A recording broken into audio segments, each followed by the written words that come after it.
Donna Kelsey stood by her kitchen window on a quiet Tuesday afternoon in February 2025, watching the snow fall softly across her backyard, dusting everything in white like powdered sugar over warm bread.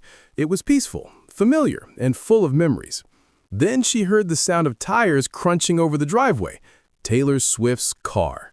That wasn't unusual anymore. For the past 6 months, Taylor had been coming over for what they jokingly called Tuesday tea time.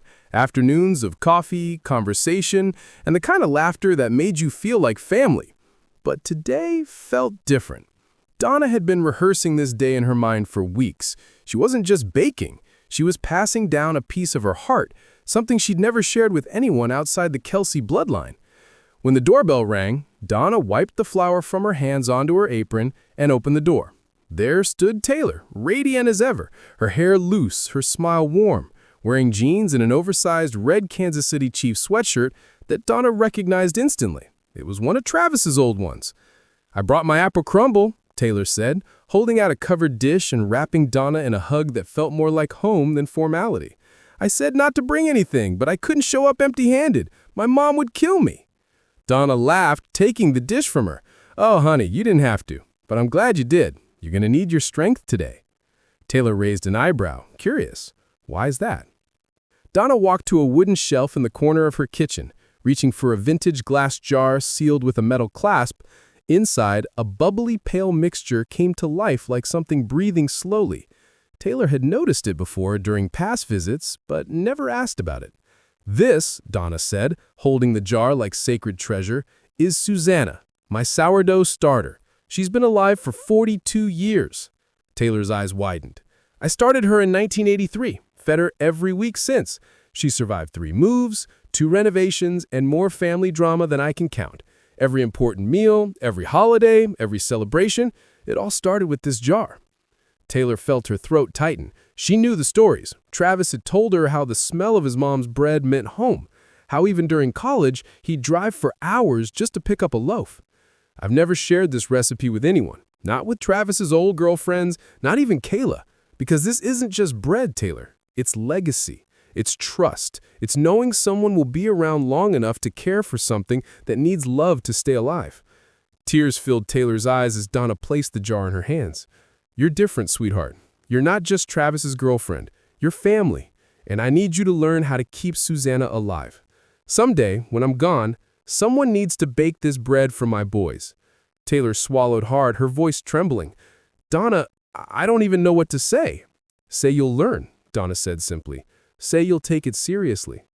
"I will," Taylor promised. "I'll take care of her." Donna smiled through tears. "Then let's get to work before we both turn into puddles." And so, in that sunlit kitchen, the heart of the Kelsey home for decades, 2 women rolled up their sleeves, dusted their hands with flour, and began something that would change both of their lives forever. As Donna showed her how to feed the starter, how to test the texture, how to feel when the dough was ready, Taylor listened intently, absorbing every word, every touch. But deep inside, a knot began to form in her stomach. Because Taylor Swift had a secret, a truth she hadn't told anyone, not even Travis. For a while, the kitchen was filled only with the rhythmic sound of dough being kneaded, the low hum of the oven warming up, and Donna's soft laughter as she corrected Taylor's hand movements. It was peaceful, almost sacred, but the knot in Taylor's stomach kept tightening. Each fold of the dough felt heavier than the last, until she could barely keep her thoughts straight. She'd been holding this truth for months, and now, standing in front of the woman who had welcomed her like family, she couldn't keep it inside any longer. "Donna," Taylor said quietly, her voice barely above a whisper. Her hands never stopped moving, pressing into the soft dough because it was easier to talk while her fingers were busy. "I need to tell you something." Donna looked up from her own loaf, her blue eyes kind but curious. "What is it, honey?" Taylor took a deep breath, staring down at the dough like it could give her courage.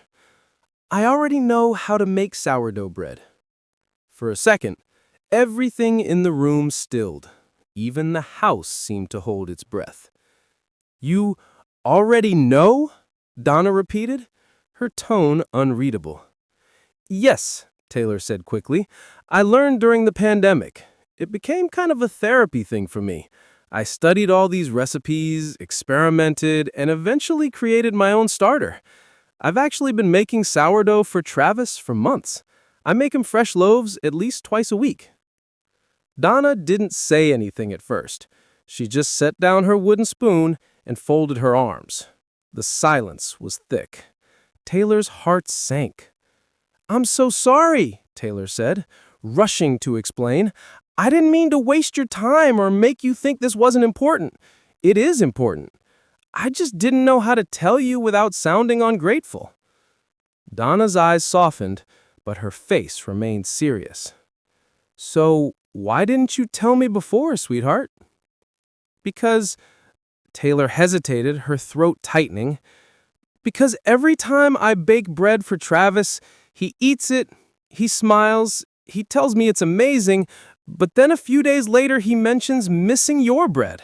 Or he'll drive here to get one of your loaves. And I've been trying so hard to figure out what I'm doing wrong. Her voice began to crack. My bread is good, Donna. Everyone says it is. But it's not yours.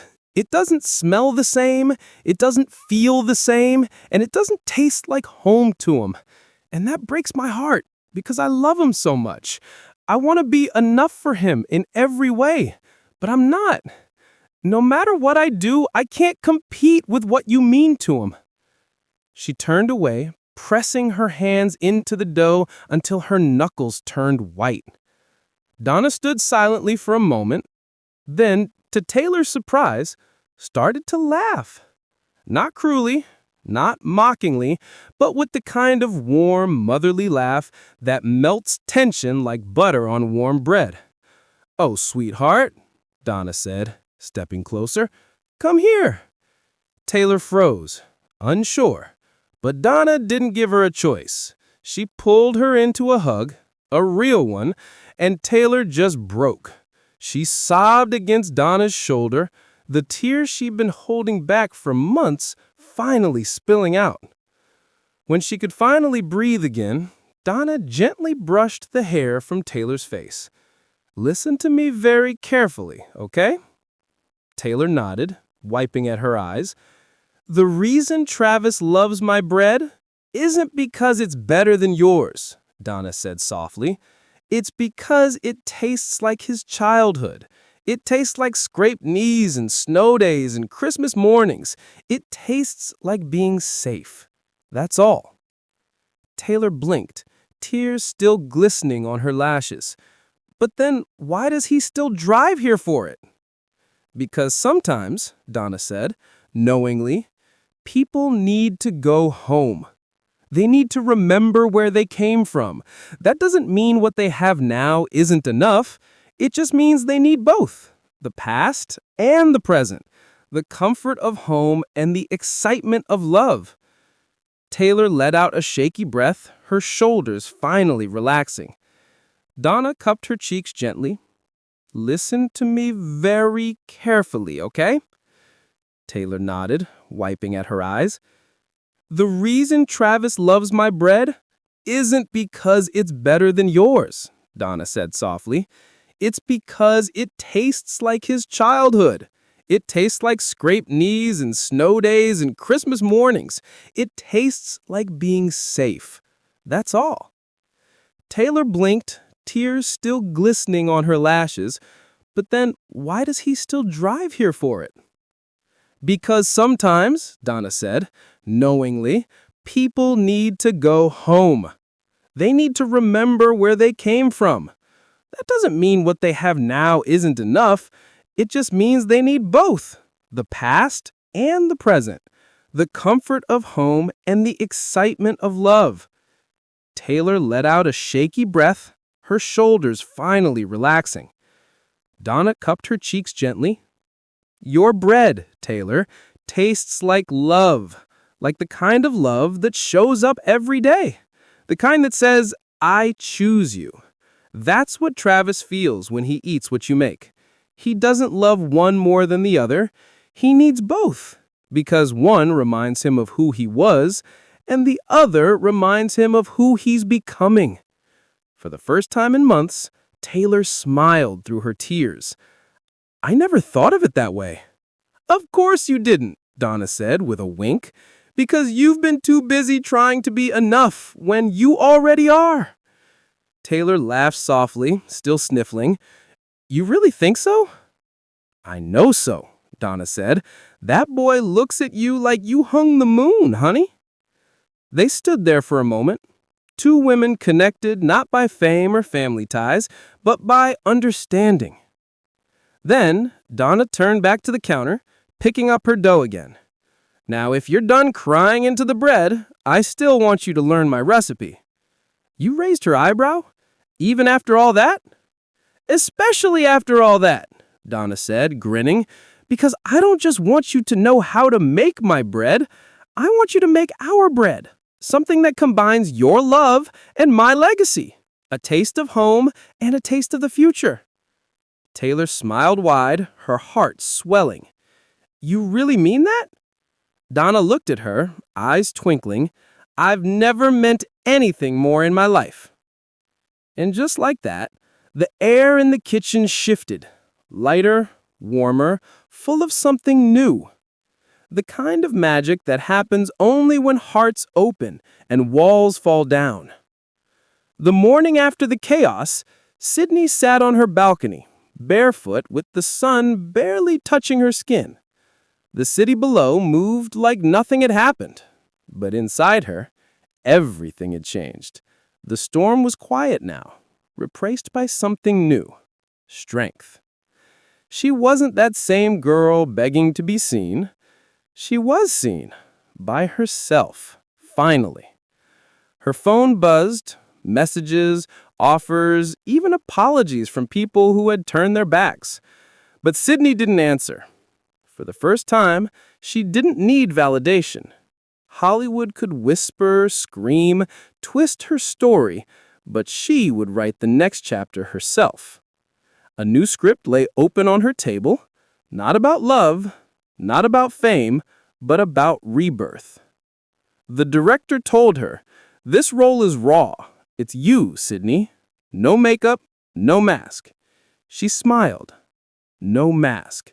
The same phrase that once terrified her now felt like freedom. The doorbell rang. It was her best friend, eyes full of worry.